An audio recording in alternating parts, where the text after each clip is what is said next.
Assalamualaikum warahmatullahi wabarakatuh. Perkenalkan, nama saya Astri Astuti, semester 5B, NIM 20202100113. Dibuatnya video ini sebagai tugas UTS mata kuliah Komunikasi Pembelajaran dengan dosen pengampu Bapak Yusuf Ridwan, MPD, MM. Adapun untuk soal yang pertama, Anda telah memahami tentang model komunikasi dan aplikasinya dalam pengembangan pendidikan atau pembelajaran. Terdapat beberapa model komunikasi yang dapat diaplikasikan dalam proses pembelajaran, yaitu model mekanistik, model interaksional, model psikologis, model pragmatis. Soal 1A, pilihlah satu kompetensi dasar pada mata pelajaran pendidikan agama Islam pada jenjang tertentu. Kemudian buatlah skenario pembelajaran berdasarkan keempat model komunikasi tersebut. Nah, di sini ini sudah dibuatkan skenario pembelajaran atau RPP dengan berdasarkan keempat model komunikasi tersebut.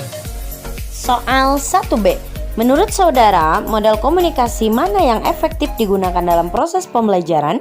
Kemudian berikan penjelasan dihubungkan dengan teori belajar yang sudah saudara ketahui. Nah, menurut saya di sini model komunikasi efektif dalam pembelajaran adalah model interaksional, karena model ini menggambarkan komunikasi sebagai sebuah proses di mana partisipan komunikasi saling bertukar posisi sebagai pengirim pesan dan penerima pesan, serta membentuk makna bersama dengan cara mengirim dan menerima umpan balik dalam konteks fisik dan psikologis. Nah, hubungan dengan teori belajarnya adalah teori kognitif, karena teori ini menggambarkan bahwa belajar adalah aktivitas internal yang terdiri dari beberapa proses seperti pemahaman, mengingat, mengolah informasi, problem solving, analisis, prediksi, dan perasaan. Adapun soal 1C, media komunikasi yang bagaimana yang dapat digunakan sebagai saluran penyampaian pesan agar noise dalam proses pembelajaran dapat diminimalisir.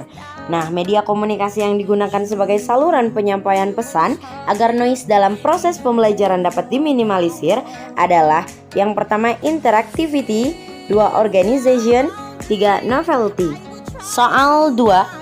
Terdapat beberapa bentuk komunikasi yang dapat diaplikasikan dalam pengembangan pendidikan atau pembelajaran, seperti komunikasi online, komunikasi kelompok kecil, komunikasi eksposisi, dan komunikasi persuasif. Soal 2A, jelaskan secara konseptual keempat bentuk komunikasi tersebut. Yang pertama, komunikasi virtual atau komunikasi online adalah cara berkomunikasi di mana penyampaian pesan dilakukan dengan melalui cyberspace atau biasa disebut dengan dunia maya. Komunikasi virtual berkembang pesat dan dapat ditemukan di mana saja dan kapan saja. Kedua, ada komunikasi kelompok kecil atau small group communication, merupakan komunikasi yang berlangsung secara tatap muka di mana komunikator dan komunikan berada dalam situasi saling berhadapan dan saling melihat.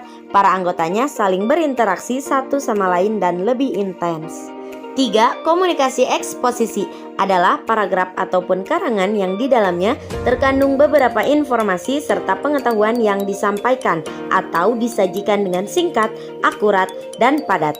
4. Komunikasi persuasif adalah komunikasi yang dilakukan untuk mengubah konsep, ide, atau gagasan perilaku seseorang serta hubungan kegiatan antara komunikator dan komunikan agar perilaku dan penglihatan pendengar atau komunikan dapat terpengaruhi.